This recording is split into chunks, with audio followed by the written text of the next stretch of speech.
हिंदी कहानी। रागिनी एक अमीर खानदान की लड़की थी। रागिनी के माता पिता नहीं थे। वो अपने भैया भाभी के साथ रहती थी।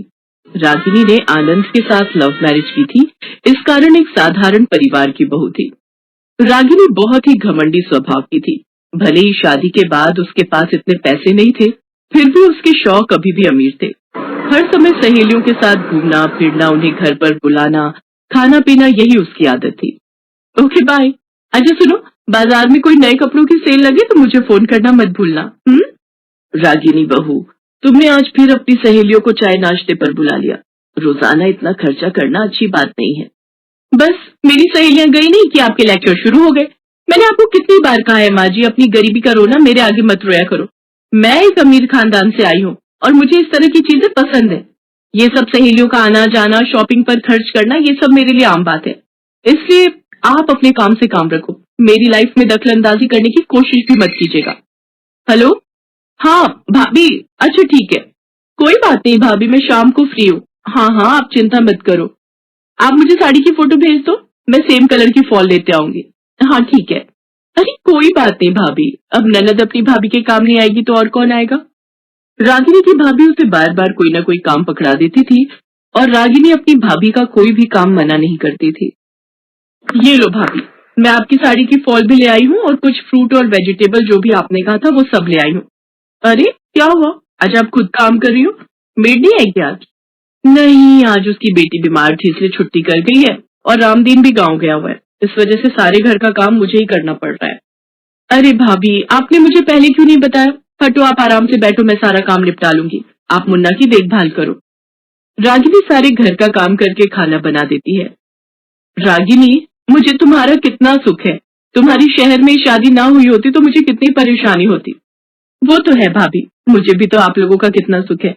अच्छा मैं चलती हूँ, आज मेरी फ्रेंड्स ने मुझे मार्केट आने के लिए बोला है। बहुत बढ़िया साड़ियों की सेल लगी है। आप भी चलो तो साथ में ही शॉपिंग कर लेंगे भाभी। नहीं नहीं, अभी तो मुन्ना को सुलाने का टाइम हो रहा है और बाकी सामान तो मैंने तुमसे मंगवा ही लिया है, फिर किसी दिन चलते हैं। रागिनी अपनी सहेलियों के साथ बाजार चली जाती है। उसे आने में रात हो जाती है। उसके हाथ शॉपिंग बैग से भरे हुए थे। क्या बात है रागिनी, तुम दोपहर के घर से निकली हुई हो और अब आ रही हो? अच्छा, मैंने तुम्हारे बैंक के अकाउंट में एक नंबर से 5,000 रुपए ट्रांसफर करवाए थे, वो मुझे भेज दो, मैं ऑनलाइन बिजली का बिल भर देता हूँ। कल आखिरी डेट है बिजली के बिल की।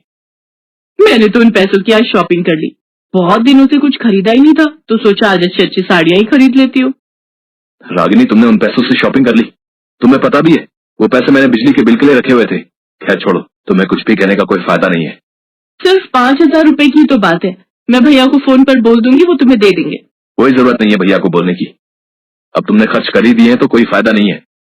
मैं देखता हूँ, कहीं से इंतजाम करता हूँ मैं। रागिनी बहू, अभी भी समय है, संभल जाओ। कहीं ऐसा ना हो कि ज्यादा खर्च करने के चक्कर में तुम बाद में पछताओ। मुझे कोई पछताना नहीं पड़ेगा माँ जी, मैं बहुत पैसे वाले खानदान की हूँ। मेरे भैया भाभी को बस एक फोन घुमाने की देर होती है, मेरे भैया फौरन मेरे अकाउंट में पैसे ट्रांसफर कर देते हैं। वो तो मुझे आनंद ने रोक दिया, वरना वो अभी के अभी मेरे अकाउंट में पैसे भेज देते। रागिनी किसी की भी कोई बात नहीं सुनती थी।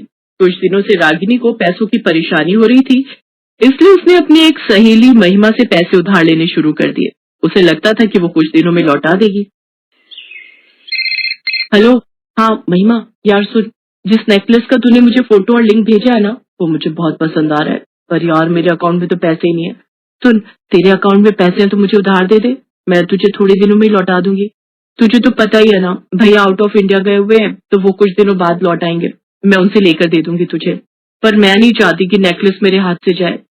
हाँ हाँ, मेरे पास तो अकाउंट में है। अरे मैं तुझे जानती हूँ, तू कोई छोटे खानदान की थोड़ी है। तेरे भैया शहर के जाने माने रिच पर्सन है, इतनी बात बोलने की कोई जरूरत ही नहीं है। देख, तेरे अकाउंट में 50,000 रुपए आ गए होंगे। हाँ आ गए, थैंक यू सो मच। चल अब मैं जल्दी से ऑर्डर कर देती हूँ, फिर ये बढ़िया नेकलेस मेरा होगा। वैसे बात सुन, जो अर्चना ने ये साइट तुझे भेजी है ठीक है ना? क्योंकि पहली बार मैं इस साइट से मंगवा रही हूँ। देख रागिनी, इस बारे में तो मैं नहीं जानती, मैंने तो तुझे मैसेज फॉरवर्ड कर दिया था। अब जिसको लेना है वो ले ले, और तूने मुझसे पैसे मांगे वो मैंने तुझे भेज दिए। मैंने एक रिंग पसंद की है, देखती हूँ, अगर हुआ तो ऑर्डर कर दूंगी, बाकी तू देख ले। तुझे ऑर्डर करना है तो कर ले, क्योंकि मेरे ख्याल से ये नेकलेस के 2 ही पीस रह गए, बाकी सब बिक चुके हैं। अच्छा चल ठीक है, फिर मैं जल्दी से पहले ऑर्डर कर दूं, फिर तेरे से बात करती हूँ। Okay bye. रागिनी वो नेकलेस ऑर्डर कर देती है। कुछ दिनों बाद रागिनी का नेकलेस आना था, पर वेबसाइट खुल ही नहीं रही थी। अरे महिमा, तुमने जो लिंक भेजा था ज्वेलरी वाला, मैंने उससे वो नेकलेस ऑर्डर किया था। कल की डिलीवरी लिखी थी, पर अभी मैं वो साइट खोलकर देख रही हूँ तो वो साइट खुल ही नहीं रही। तुमने रिंग भी ऑर्डर की थी ना, देखना तुम्हारे में लिंक खुल रहा है क्या? अरे रिंग मैं ऑर्डर करने वाली थी, पर उस समय मैं किसी काम में बिजी हो गई। फिर देखा तो कोई ऑलरेडी खरीद चुका था, इसलिए मैंने नहीं की। पर तू रुक, मैं देखती हूँ। महिमा देखती है कि वो लिंक नहीं खुल रहा। रागिनी को पता चलता है कि वो साइट एक स्कैम था। वो साइट बंद हो चुकी है और उस पर जिसने भी ऑर्डर किया था सबके पैसे डूब चुके हैं। तो चल, अब कर ही क्या सकते हैं। सुन, तो वो मेरे 50,000 रुपए कब तक दे देगी? मुझे ना जरूरत है। हाँ हाँ, मैं आज ही भैया को फोन करती हूँ, नहीं तो मैं भाभी से लेकर तुझे दे दूंगी। रागिनी अपने भैया को फोन करती है, पर अभी तक उसके भैया विदेश से वापस नहीं लौटे थे और ना ही उनका फोन लग रहा था। रागिनी अपनी भाभी से बात करने घर जाती है। रागिनी, तुम्हारे भैया अभी सो रहे होंगे, वहाँ रात है अभी, और वैसे भी मॉर्निंग में उनकी मीटिंग है, बहुत इंपॉर्टेंट।